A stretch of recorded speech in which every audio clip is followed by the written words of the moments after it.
Mas eu já aproveito e te coloco uma outra questão, que é sobre os principais desafios da filosofia da libertação.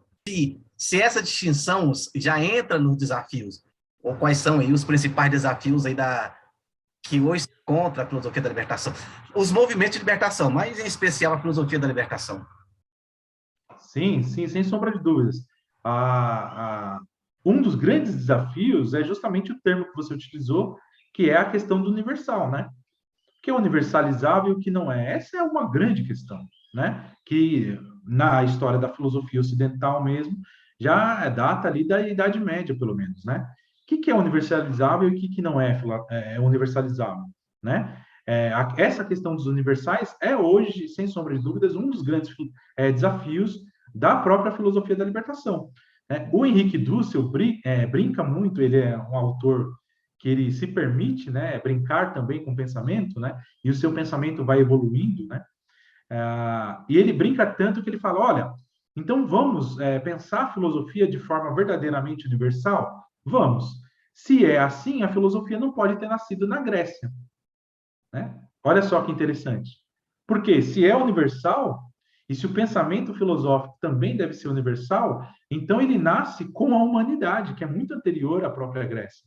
E aí ele vai falando, né, da filosofia egípcia, da filosofia chinesa, e ele vai trazendo, na Ética da Libertação, ele faz de uma forma mais sistemática isso, mas anterior a isso, já na década de 70, 73, 74, 1973, 74, ele já escreve isso na Destruição da História da Ética, né? E ele vai dizendo isso, ele vai falando, olha, se nós queremos que a filosofia seja de fato universal, antes dos gregos não havia filosofia, e aí ele começa a trazer conceitos filosóficos dos egípcios, dos chineses, dos mesopotâmicos, dos semitas, né, para brincar com isso. E de fato é isso, né? A filosofia da libertação se liberta, portanto, inclusive de um pretenso helenismo ou helenocentrismo, né, se você quiser. Né? Não, a filosofia é humana, né? Ela é de domínio humano, então ela nasce já em África com os primeiros seres humanos, né? E daí ela vai evoluindo. Obviamente que a filosofia grega não é a mesma filosofia que a africana, que a mesopotâmica, que não é a mesma que a latino-americana hoje, né? Então, guardadas essas distinções, a filosofia ela é humana, né? Ela é de fato universal. E nesse sentido também, quando você questiona sobre esses desafios, né? Essa universalização, portanto, o Dussel tem um princípio claro, né, um primeiro princípio da ética da libertação, que é o princípio da vida material. A vida material é um princípio absoluto, universalizável, né? Então, todo ser vivo precisa viver. Esse é um primeiro grande princípio. E isso dificilmente nós vamos concordar, né, ou nós vamos discordar, né, que ele não seja universalizado. Né? Todo ser vivo precisa viver. Né? E aí ele argumenta lá, né, algumas centenas de páginas lá, sobre esse princípio material, dialogando uma outra importância da filosofia da libertação, é que ela é transdisciplinar. Né? Então, ela dialoga com a psicanálise, ela dialoga com a psicologia, com a biologia, com a geografia, e aí vai, né? Com todos os ramos do conhecimento, a depender do objeto de estudo tratado. Né? Então, o princípio da vida, né, material, como critério material ético, ele não pode deixar de dialogar com a biologia. O que é a vida? Né? Então, a gente vai dialogar com a biologia, mas não só com a biologia. Né? Segundo a sociologia tem alguma discussão que é a vida social. Vamos lá, vamos conversar com. E aí por diante, né? Então, a depender da abordagem que eu queira fazer do objeto de estudo, eu vou dialogando. Ou do sujeito de estudo, né? Também no caso da humanidade, eu vou dialogando com as ciências, né? Então, um outro grande desafio, né, eu colocaria aqui, é justamente essa delimitação epistemológica, né? Então, tudo bem, vamos dialogar sobre critérios universais, mas né, dentro de qual campo epistemológico? Né? Porque é muito grande, é muito vasto. Né? Se eu pegar todas as ciências que falam da vida, eu não dou conta numa vida só, né, que é a vida humana. Né? Então, eu tenho que fazer recortes epistemológicos. Quais os critérios que eu utilizo para fazer esse recorte epistemológico para minha pesquisa em perspectiva de libertação? Né? Isso também é um outro grande desafio. Né? E isso a gente tem pensado bastante agora no contemporâneo. Né? Eu poderia apontar como outro grande critério, para apontar três, para ficar simbólico aqui, né? Mas tem diversos desafios, porque isso está se desenvolvendo bastante agora também, né? Mas um terceiro grande critério seria aqui justamente o advento, né, dos totalitarismos, ou do risco dos totalitarismos, pós Segunda Guerra Mundial. Isso traz dificuldades muito grandes para o pensamento em geral, mas para a filosofia da libertação em particular. Por quê? Porque se nós pretendemos um pensamento de libertação, nós estamos errando desde a década de 1960 em alguma coisa. Por quê? Porque o quão efetivo tem sido o nosso pensamento na transformação das estruturas, que é esse, o grande objetivo da filosofia da libertação é esse, é pensar para transformar as estruturas, né? Que vem de Marx, Karl Marx, obviamente isso, né? E transcende também Marx, porque, segundo o próprio Dussel, Marx foi até a época que ele pôde ir, nós temos o dever de ir adiante, né? Então, muitas vezes, um pensamento que se pretende de libertação pode estar também oprimindo. Sim. Né? Então, nessa questão, eu te coloco uma outra pergunta, que é o que é liberdade? Como a liberdade ela é concebida, definida dentro da filosofia da libertação. E justifica por que eu coloco essa questão, porque você fala até da transdisciplinariedade da filosofia da educação, né? Desculpa, da filosofia da libertação. Talvez ela dialoga também com a filosofia da educação, né? Ou seja, a educação tem que ser libertadora. Né? É até interessante, né? Foi um lapso aqui, mas até te coloco, né? Se ela tem alguma relação com a filosofia da educação. Eu acho que tem ganchos aqui, pode sim, né? Se relacionar. Tá, mas essa não é a questão. A minha justificativa da pergunta é, veja, a pedagogia, eu vejo que, me parece que a filosofia da libertação, o que ela tem em comum com a pedagogia da libertação, a teologia da libertação, a sociologia da libertação, como você colocou, é a ideia de libertação.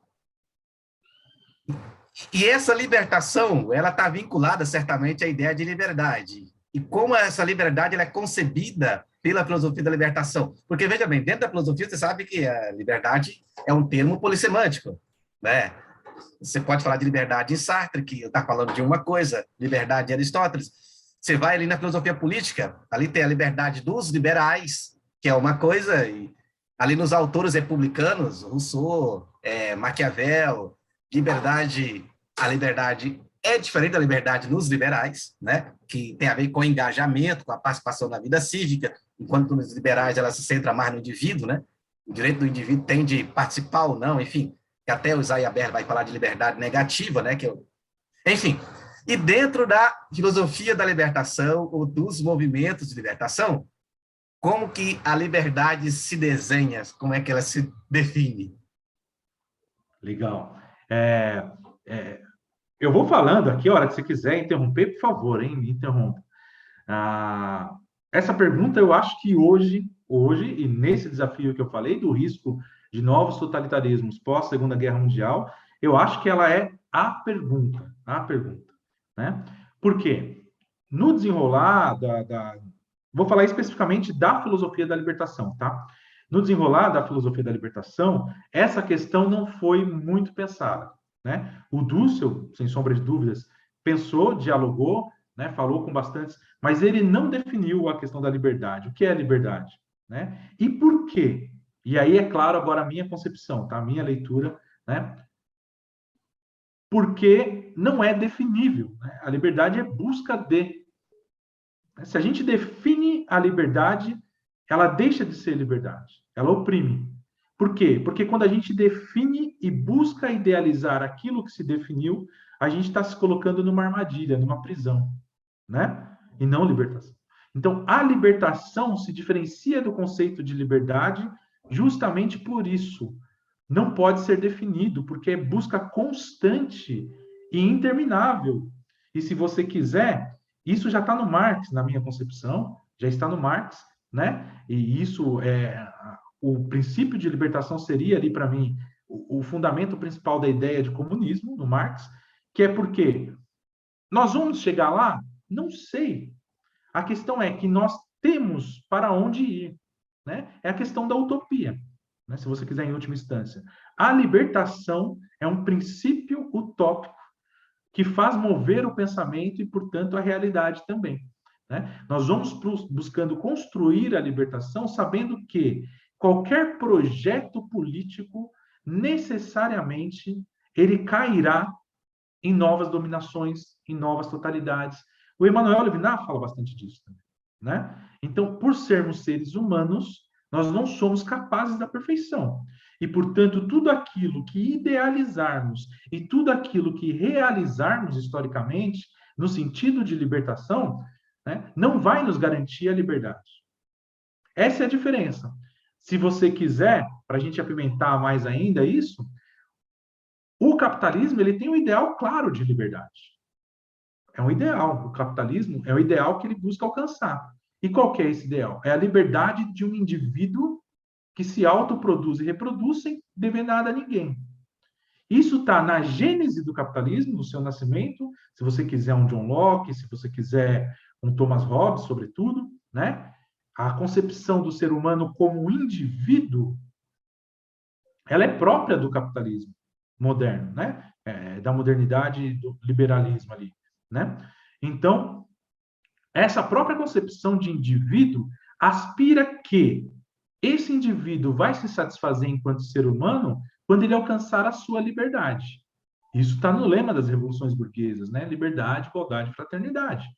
Né? Então, quando esse indivíduo alcançar a sua liberdade, o que é essa liberdade? É isso, reproduzir-se, autorreproduzir-se sem dever nada a ninguém, né? Individualmente, né? A liberdade individual. Essa é a base de todo o capitalismo, do liberalismo e também do neoliberalismo de outra forma, né? O pensamento de libertação não pode cair nessa armadilha, né? E aí, meu caro João, os movimentos de esquerda no Brasil, na América Latina, ou também, se você quiser, no mundo ocidental como um todo, nessa concepção, na leitura de uma política da libertação, do próprio Dussel já, não é? Né? Na própria concepção da política de libertação do Dussel, esses movimentos acabam caindo nessas armadilhas, né? Nessas armadilhas. Então, se o que eu quero é essa liberdade enquanto indivíduo, isso não é libertação, isso é aprisionamento. Por quê? Porque esse modelo de liberdade, ele rompe aquilo que eu tenho de mais caro, que é a minha natureza comunitária. O pensamento de libertação, então, ele tem uma natureza humana, uma concepção antropológica de que o ser humano é comunitário e ele se realiza na comunidade e em comunidade. Quando o liberalismo rompe com isso, alienando, e eu não estou falando alienando aqui à toa, Marx analisou muito bem isso, o fetiche é a alienação de um indivíduo da comunidade da qual ele participa e do fruto do seu trabalho, né? O capítulo 1, o livro 1 do Capital é todo sobre isso, né? O trabalho alienado é a alienação do próprio ser humano, do meio e da comunidade onde ele vive, enquanto um ser individual que consome ou produz um produto alienado. E isso está muito forte na filosofia da libertação, portanto, libertação, sim, é bem diferente do conceito de liberdade, né? E aí a gente pode, nessa perspectiva crítica, por exemplo, analisar o que, a meu ver, tem de mais progressista no campo da libertação, politicamente, que a gente poderia dizer. Vamos pegar aqui as constituições de Equador e Bolívia, por exemplo, né, que são, a meu ver, as realizações políticas mais progressistas em perspectiva de libertação que nós temos hoje no mundo, né? Mesmo ali, ainda há ideais de liberdade em torno do conceito de bem viver que precisam ser superados ainda. Mas é um caminho já, é um caminhar muito longo. Nós saímos de uma concepção de Estado moderno unívoco, totalitário, para uma concepção de Estado pluriversal, plurinacional, onde o bem viver de cada um e de todos tem que ser realizados. Mas ali diz o que é o bem viver e como ele pode ser alcançado, né? Isso já é um projeto político que tende ao fracasso em um futuro bem próximo, e nós temos que ir para além. Eu não vou citar Venezuela, porque Venezuela é bastante complexo, mas muitos dos problemas venezuelanos hoje, a meu ver, são também de uma concepção equivocada da própria liberdade, né, que poderia ser trazida por um projeto político, que é o chavismo, né, que teve seu êxito, e ainda tem seu êxito, nós sabemos de todas as complexidades, mas acaba caindo no totalitarismo hoje, né? A questão do messianismo está muito presente aqui, a questão do profetismo está muito presente aqui, o paternalismo. Então, são categorias filosóficas latino-americanas muito fortemente atreladas a isso que a gente chama de liberdade, ou ao próprio princípio de libertação.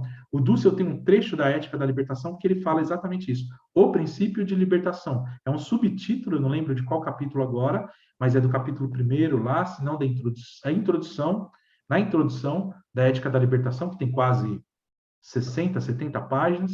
Na introdução ele fala o princípio de libertação. Ele vai falar isso, inclusive da necessidade de libertar a própria filosofia, né? Desses colonialismos e etc. Sim. Rapaz, nessa sua fala, eu vejo que um termo, uma ideia que paira aí, que talvez ela está ali no bojo da ideia de libertação, da ideia de liberdade, eu enxergo, né? Assim, eu enxergo isso, que é a ideia de autonomia, né?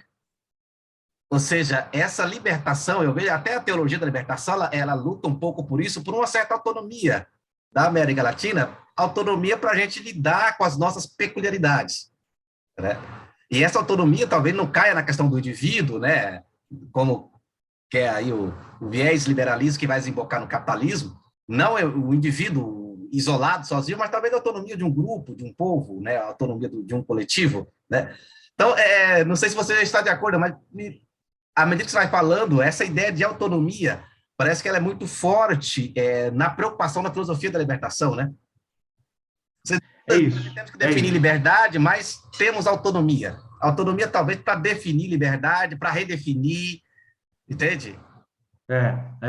E mais ainda, e se não quiser definir também. Sim, né? se não quiser definir, quer dizer, libertação é um exato. processo. Sim. Você sabe que o Dussel, ele tem o pensamento dele é extremamente complexo, múltiplo, amplo, né? Então, eu dividiria rapidamente o pensamento do Dussel em 5 fases aqui, ou 5, não são 5 fases, são 5. Essa divisão é plenamente pedagógica, apenas como ele mesmo faz, né? Ele fala da erótica. O que é a dimensão erótica do ser humano? É justamente a relação de uma pessoa com a outra visando o coito, né? E aí ele vai fazer todo o pensamento sobre a erótica, o que seria pensar a erótica desde a perspectiva da libertação, para ele. A questão da pedagógica, e aqui eu quero voltar, que é justamente essa questão que você está dizendo, que é como que nós podemos construir conhecimento, né, de uma perspectiva de libertação. Então, toda a relação de construção de conhecimento é pedagógica.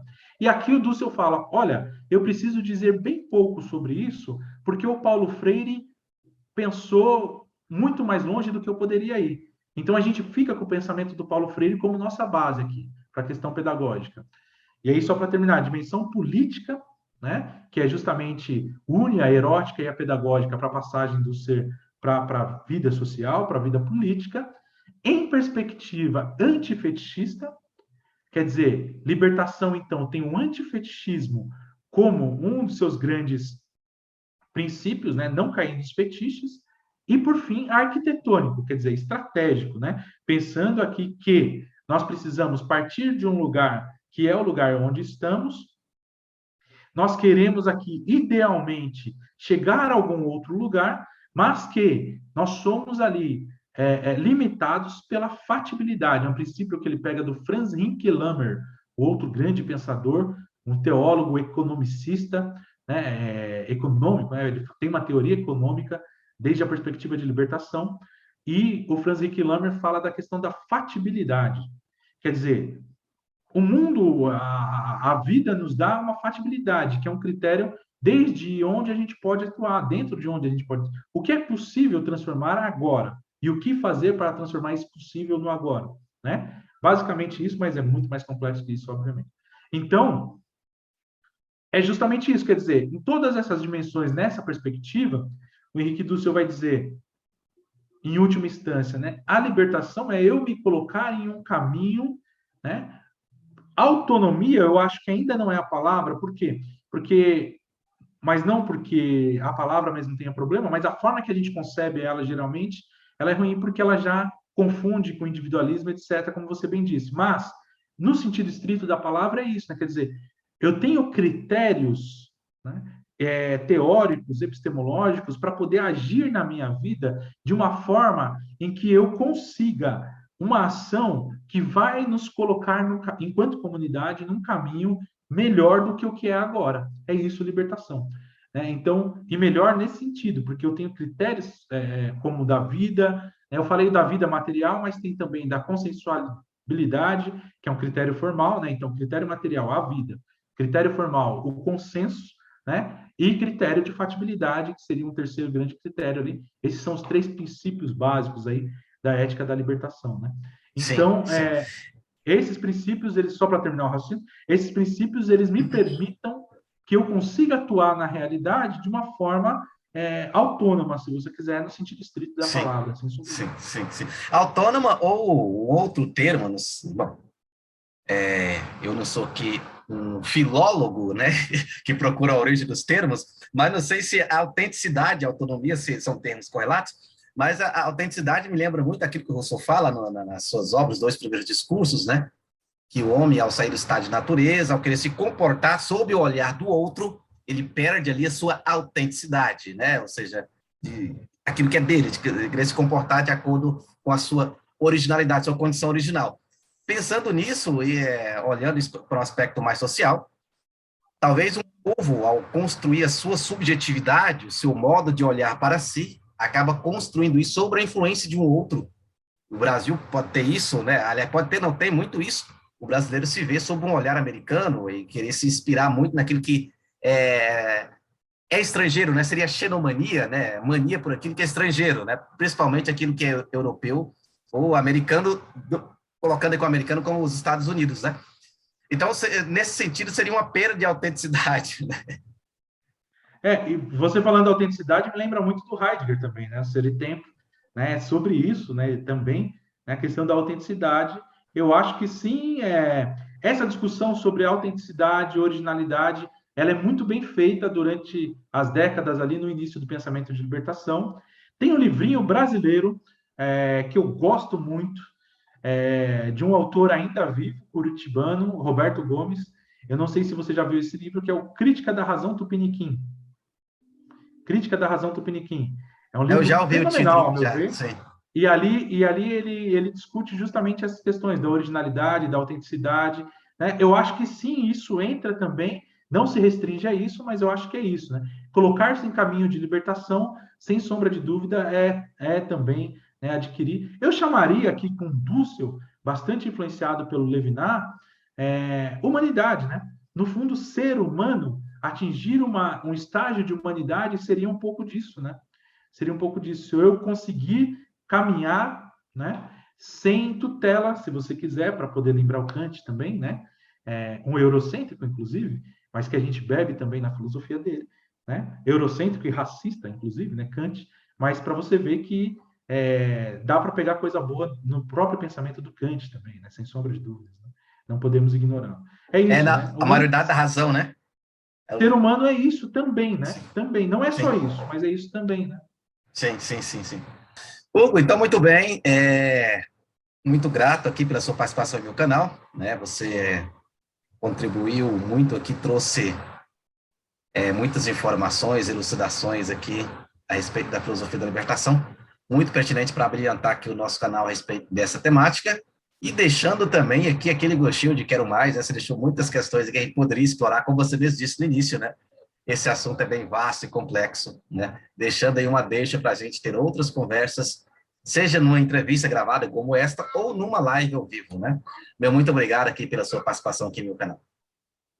Eu que agradeço o convite a você, às pessoas que te assistem no seu canal, como eu, né? Também assisto, também acompanho, e agradeço pelo seu trabalho aí de produção. Muito importante nesse momento a nossa história do Brasil, né? A questão da cultura e de levar a filosofia para a cultura, eu acho fenomenal e parabéns pelo canal. Quero agradecer muito, e é isso, né? A filosofia da libertação está em construção, os movimentos de libertação estão em construção. Se fechar, não é mais libertação, é opressão, né? Então, eles têm que ficar abertos, e é bom que seja assim. Diversas questões, diversas perspectivas, algumas conflitantes, e não tem problema, né? Porque é isso, né? Somos diferentes, etc. Eu só queria aqui divulgar, então, mais uma vez, a AFIO, Associação de filosofia e libertação. A gente tem o canal no YouTube, tem também o Facebook, tem grupo no WhatsApp, quem quiser depois a gente pode passar. Então, agradeço mais uma vez pela possibilidade de participar do seu canal. Muito obrigado e logo em breve eu te convido e a gente faz uma outra conversa também lá para as pessoas que acompanham os meus canais também, onde a gente atua aí. Valeu, João. Muito obrigado. Gratidão, professor Hugo. E eu vou deixar para você que está nos acompanhando, aqui no link da descrição desse vídeo, na parte da descrição do vídeo, eu vou deixar aqui o link do canal do professor Hugo, né, do trabalho onde ele faz, tanto no YouTube, Instagram e outras plataformas. Você que nos acompanhou até agora, caso tenha se esquecido, deixe o like aqui nesse vídeo, pois o seu like é importante para o YouTube compartilhar com mais pessoas. Comentários, perguntas, inquietações, como eu falei no início, a sua pergunta, o seu comentário poderão gerar uma nova discussão, uma nova gravação. O meu abraço e nos veremos no nosso próximo vídeo.